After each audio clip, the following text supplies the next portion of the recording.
ശരി. Shri Jacob George, ഈ എൻ്റെ പോലീസ് സ്റ്റേഷൻ എന്ന പേര് ശരിക്കും ജനങ്ങൾക്ക് എത്രമാത്രം വിശ്വാസം നൽകും?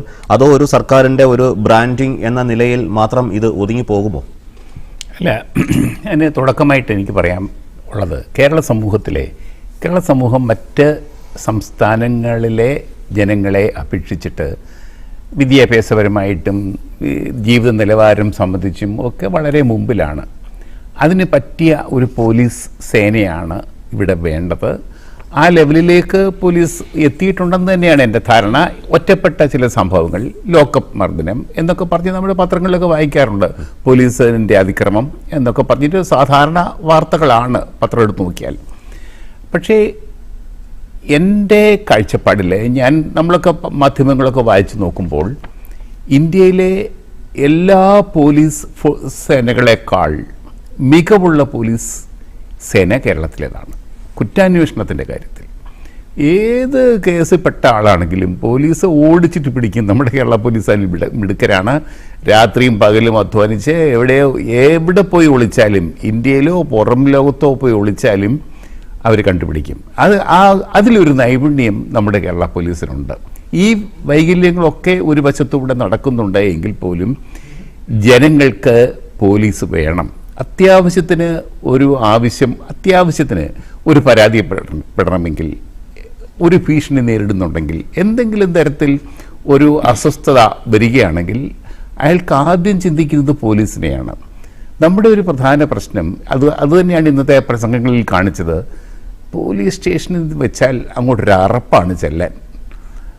അവിടെ ചെന്നാൽ എന്തായിരിക്കും, ഭയങ്കര മീശ പിരിച്ചുകൊണ്ട്, പണ്ടൊക്കെ ഉണ്ടല്ലോ ഇടിയൻ കുട്ടമ്പിള്ള എന്നൊക്കെ പറയുന്ന പോലീസുകാർ ഭയങ്കര മീശയൊക്കെ പിരിച്ച് ഇങ്ങനെ ഗമയിലൊക്കെ നിൽക്കുമ്പോൾ സാധാരണ ഒരു ആൾക്ക്, ഒരു ഗ്രാമീണനൊക്കെ ഒരു സ്റ്റേഷനിലേക്ക് കടന്നു ചെല്ലുക എന്ന് പറയുന്നത് അല്പം വേണ്ട, അത് വേണോ വേണ്ട എന്നൊക്കെയുള്ള ചിന്തിക്കാനുള്ള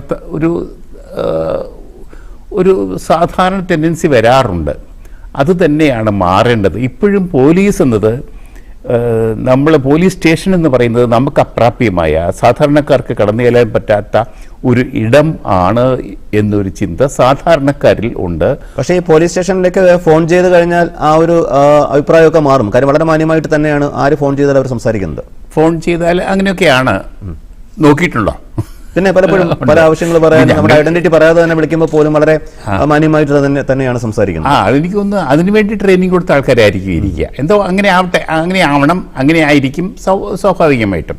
പക്ഷെ ഞാൻ പറയുന്നത്, ഇന്നത്തെ കേരളത്തിലെ പോലീസിൻ്റെ ഒരു പ്രശ്നം അത് പ്രശ്നമാണ്. കാരണം എല്ലാവരും SIമാരാവുന്നത് MA, MSc, ഡോക്ടറേറ്റ് ഉള്ളവരേ ഉണ്ട്. പണ്ട് doctor Alexander Jacob police training കോളേജിൻ്റെ പ്രിൻസിപ്പലൊക്കെ ആയിരുന്നു അല്ലേ, തൃശ്ശൂർ.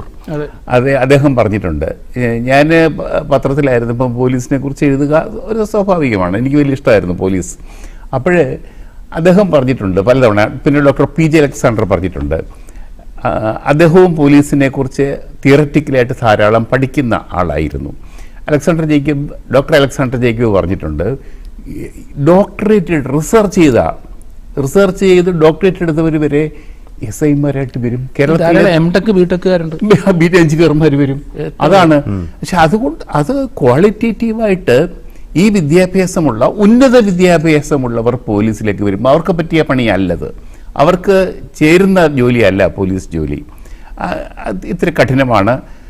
പിന്നെ പോലീസ് അസോസിയേഷൻകാരുടെ വാക്കുകൾ, പോലീസ് അസോസിയേഷനെ കുറിച്ചും ഞാനൊത്തിരി റിപ്പോർട്ട് ചെയ്തിട്ടുണ്ട് പത്രത്തിലൊക്കെ ആയിരുന്നപ്പോൾ. അപ്പം അവർ പറയുന്നത്, സാറേ ഞങ്ങളെ കൊണ്ടൊക്കെ ഉണ്ടല്ലോ ഈ ചവിട്ടിക്കും, നമ്മുടെ പലരും വലിയ വിദ്യാഭ്യാസമുള്ളവരാണ്, അവർ വന്നിട്ട് വലിയ കാല് ഉയർത്തി ചവിട്ടി മാർച്ച് ചെയ്യുന്നു. അതൊക്കെ നമ്മുടെ ബുദ്ധിയെ, തലച്ചോറിനെ വരെ ബാധിക്കും. അങ്ങനെ മനഃപൂർവ്വം നമ്മുടെ മേലധികാരികൾ ചെയ്യുന്നതാണ് എന്നുവരെ പോലീസ് അസോസിയേഷൻകാരനോട് പറഞ്ഞു. അങ്ങനെയാണോ ജോർജ് സാറേ? അങ്ങനെയൊന്നുമല്ല. അതൊക്കെ എപ്പോഴും നമ്മൾ ഈ ഹെൽത്ത് മെയിൻറ്റെയിൻ ചെയ്യണമല്ലോ പോലീസ്. അപ്പോൾ അതുകൊണ്ട് പോലീസ് സ്റ്റേഷനിലും അത് എല്ലാ ചൊവ്വാഴ്ചയും വെള്ളിയാഴ്ചയും പരേഡും ഉണ്ട്. പരേഡ് വേണം. കാരണം ബെൽറ്റ് ആയിരിക്കണം പോലീസുകാർ. കാരണം നമ്മുടെ ഗുണ്ടകളൊക്കെ ഉണ്ടല്ലോ ഭയങ്കരമായിട്ട് ഭയങ്കരമായിട്ട് ആഹാരമൊക്കെ കഴിച്ച് എന്ന് വെച്ചാൽ നല്ല പുഷ്ടിപ്പെടുത്താൻ വേണ്ടിയുള്ള ആഹാരം കഴിച്ച് ജിമ്മിലൊക്കെ പോകാൻ കഴിഞ്ഞില്ലെങ്കിലും ഒരു എക്സർസൈസ് ഒക്കെ ചെയ്ത് വെൽ ബിൽറ്റ് ആണ്. ഓടി ഒളിക്കണ്ടേ, ഓടിച്ചാടി പോകണ്ടേ, അങ്ങനെയുള്ളവരെ കൈകാര്യം ചെയ്യാൻ പോലീസുകാർ വളരെ വെൽ ബിൽറ്റ് ആയിരിക്കണം. അല്ലെങ്കിൽ തന്നെ ഒരു സേനയാണത്. ആ സേനയുടെ അച്ചടക്കത്തിന്റെ ഭാഗമായിട്ട് ഫിസിക്കൽ ട്രെയിനിങ് മസ്റ്റാണ്, അത് വേണം, അതിന് യാതൊരു സംശയമില്ല. അതിന് കൃത്യമായ ചട്ടവട്ടങ്ങളോടുകൂടി തന്നെ വേണം എന്നതാണ് എൻ്റെ പക്ഷം.